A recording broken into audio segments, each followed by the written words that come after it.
Hey everyone, welcome back to the Brandon Breeze GunTube channel. Have you been considering the Holosun EPS for whatever reason, right? It's a pretty cool optic, but it is a lot of money for a Holosun, right?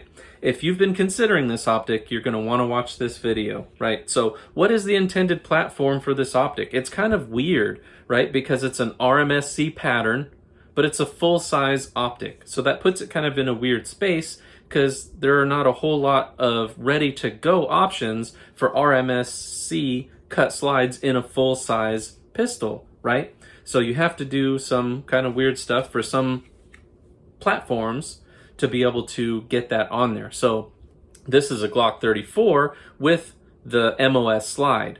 Fortunately, there was a plate on Amazon, I think it was from Ohhunt, and I ordered it and it adapts it, right? And so far it's solid, so that's good.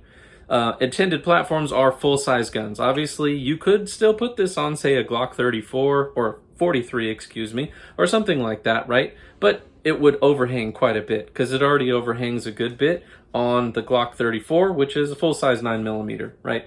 Box contents and build quality. Well, as you know, this is going to be 70-75 aluminum, so the housing is going to take a beating. You can see, well, I don't know if you'll be able to, but I knocked it around on a couple of different things and no issues with zero or anything like that, right?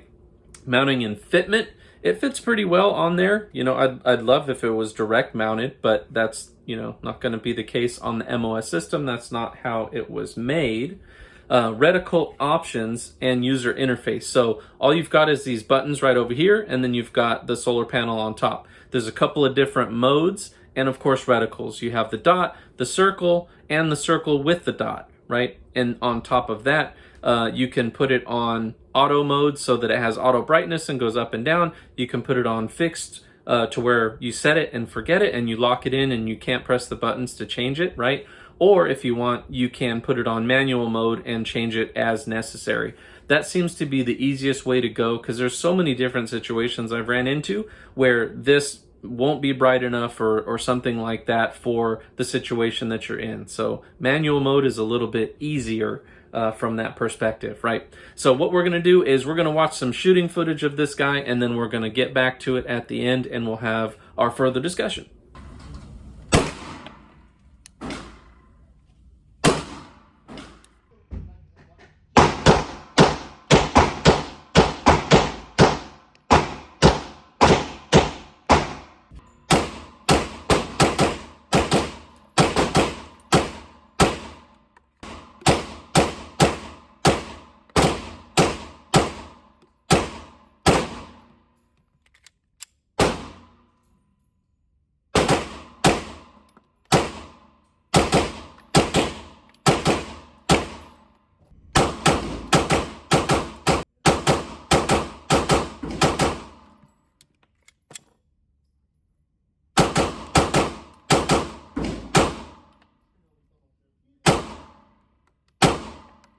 All right, everyone, I noticed that about 80% of folks are still not subscribed to the channel that watch regularly. So if you wouldn't mind, go ahead and hit that subscribe button now. That helps the channel out. We want to grow and spread the word and help more people. So go ahead and hit the subscribe now and we'll get back to the video here in a second.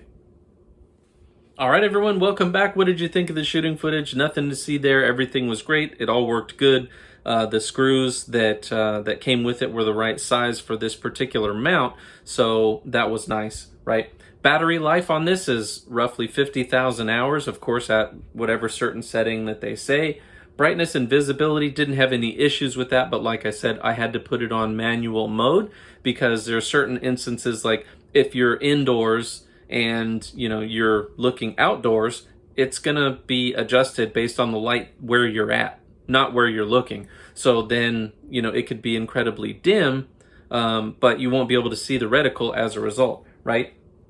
Parallax and eye relief, it doesn't really have too much in the way of parallax at short distances, right? But like I said, the big downside is that the reticle kind of is distorted and or it misshapes at certain areas in the glass, right? Durability and reliability, I mean, I didn't have any issues with it so far. I shot about 300 rounds out of this gun today. Didn't have any issues, but that's a pretty light test. I'm sure you can find all sorts of other tests where people are hitting it with hammers, throwing in rocks, dropping it on it, stuff like that. I got to pay for my own optics, and I don't have a ton of money, so I'm not going to go around doing that until people start sending me stuff for free, right? Even then, I don't know, hitting stuff with the hammer or rocks, it's just not something you're going to really run into, right? So this being kind of small for a large size optic, the window is really nice, and it's very easy to track the dot when you're shooting, transitioning, all those types of stuff. So that's really good. And of course, you can see the battery tray here right on the side, so that's kind of nice. You can take that out at any time you like, and if your battery dies, then you still have the backup. That'll really only work if you're kind of in bright light, but at least you'll have backup if your battery runs out, right? So final thoughts and recommendations.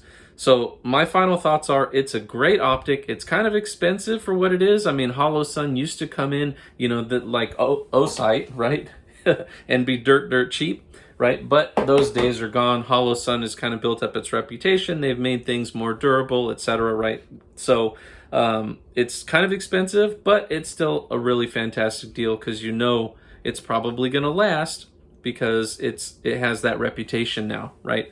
The downsides, I keep saying it, is that reticle. It's super weird for a $400 optic to have a lot of distortion on the reticle when it's up kind of in the top and things like that. And granted, you're not going to be shooting from there in most instances, but it's just really weird to look at. Because like I said, this little guy right here, and I'm going to do a separate review for this, but this is the Ohhunt SE. It doesn't have any of that distortion, and I think it was about 150 bucks, right? So that is a little bit of difference, but anyways, overall, still recommend it. Still a great optic. It's not going to break down on you most likely, and if it does, you could probably send it back because I've heard very good things about Holosun's warranty. But anyway, if you like my content, please like, comment, share, and subscribe. Thank you.